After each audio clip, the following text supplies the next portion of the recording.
You are listening and watching to a very special podcast. This is a new version of part 14 of Katrina Salvatore because there was another one and it was too long, so now I'm going to have to do it again. I apologize for this, guys.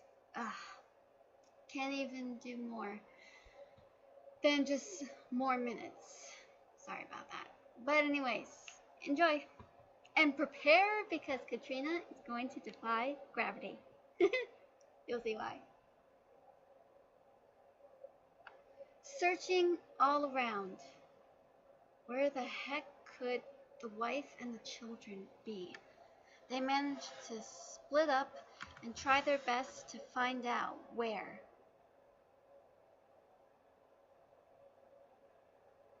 During that time, they managed to find the kids and the wife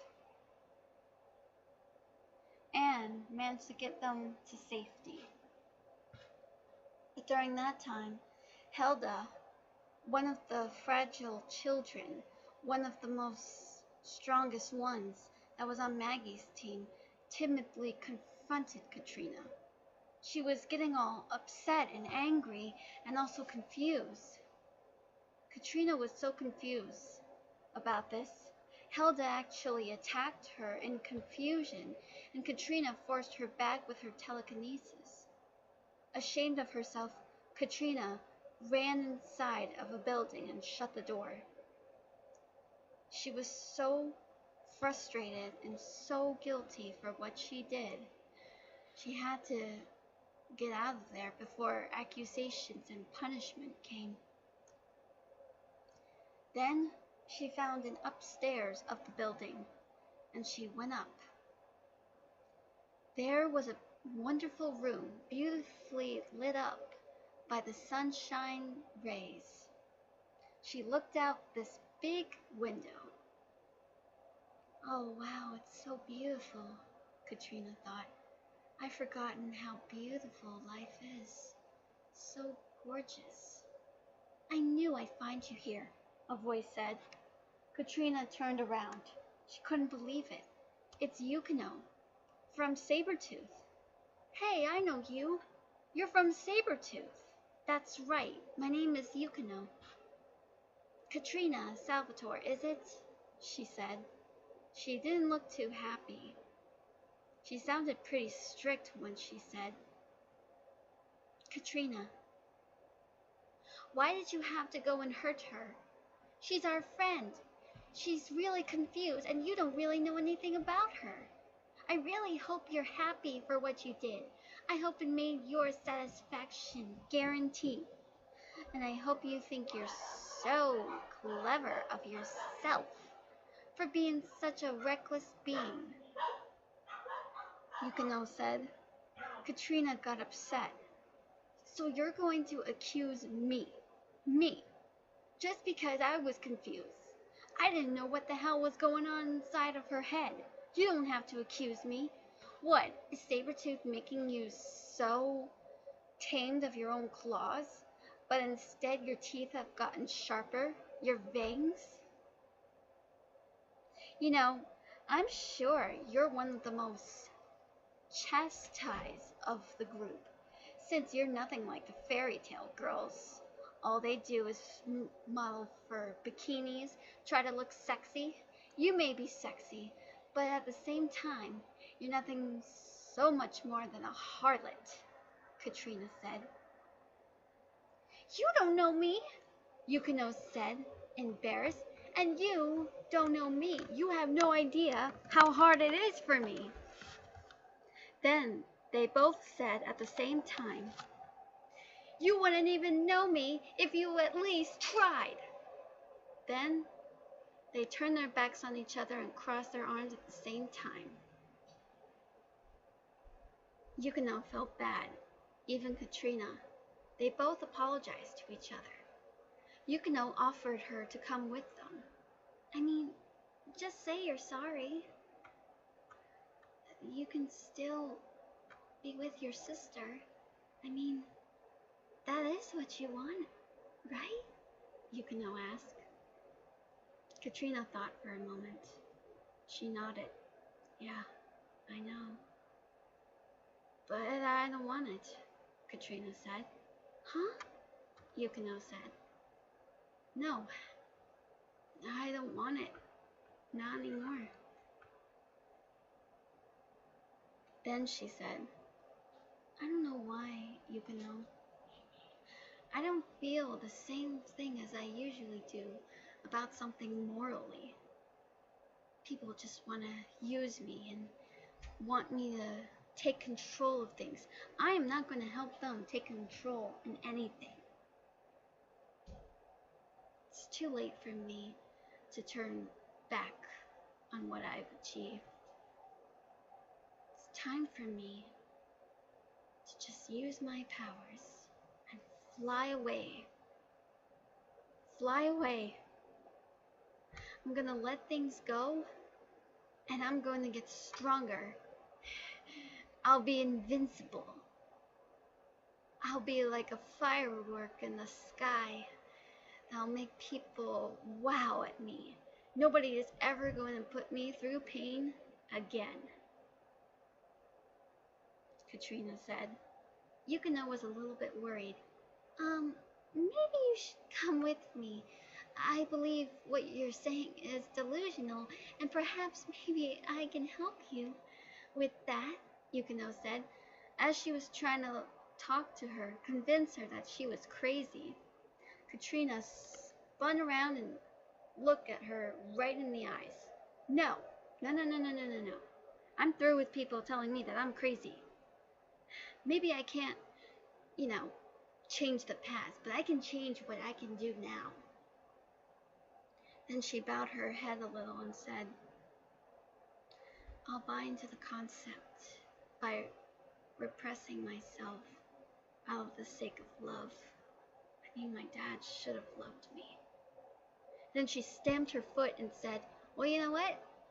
If that's what you call love, then that is just too much of that concept. Katrina smiled and said, this is part of me what you don't even know. I am a champion, and one of these days, you're all gonna hear me roar like a tiger, like a lion. I am going to be the best that I can, and I'll be bulletproof. No, titanium, she said. Then she turned to Yukino. An idea burst through her head. Yukino, come on, she said. What? Yukino gasped. Katrina looked at her as if she had an extra head. Yukino, come with me. Think of what you and I can do together. I mean, I've heard what happened in Sabretooth. I hated what they did. They just let you go like you were nothing, but there was one person that cared about you. Rogue. Before Sabretooth became what it was today, he cared about you. And it's silly for me to say this, but seeing Sting and Rogue kind of reminds me of something in my past. And that's why I used to hate them. And now I don't anymore. I have true respect for them, just like I have new respect for you. Really? Oh, you're just... No, I'm serious. You gotta believe me on this. Don't you think that's a great idea?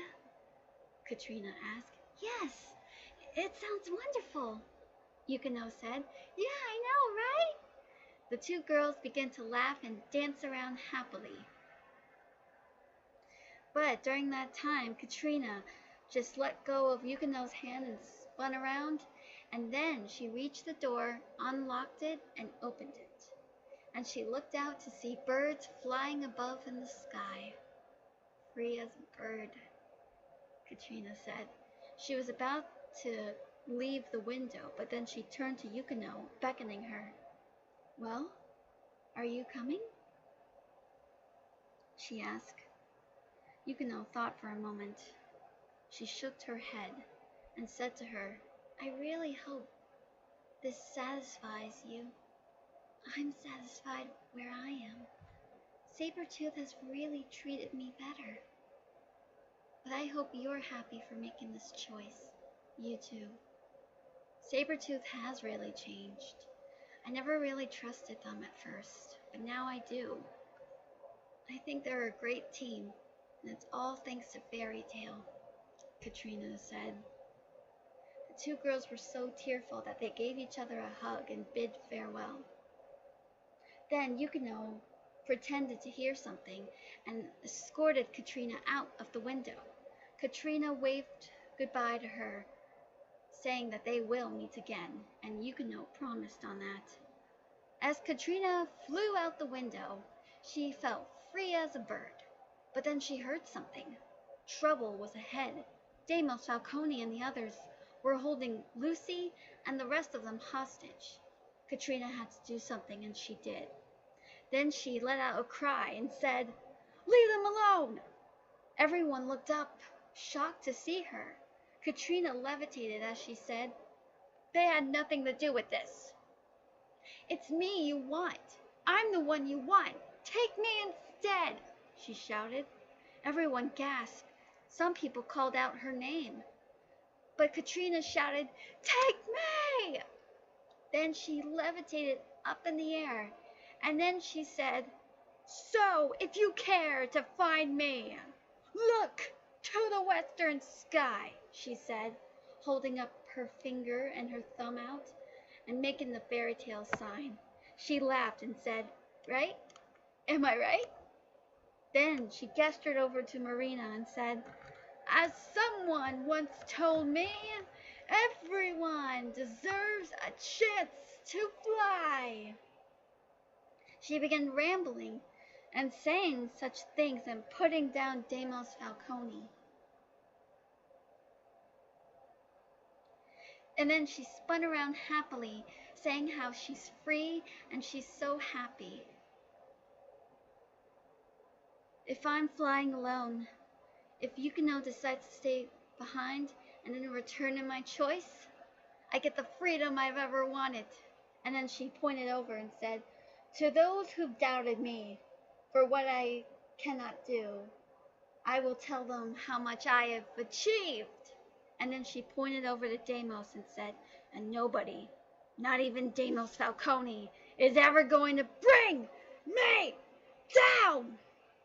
She could hear Yukino scream, "I hope you're satisfied. You can do it." Deimos Falcone ordered his men to attack her. Katrina flew in the sky as a cannonball lunged at her. It would have hit her, but Katrina used her telekinesis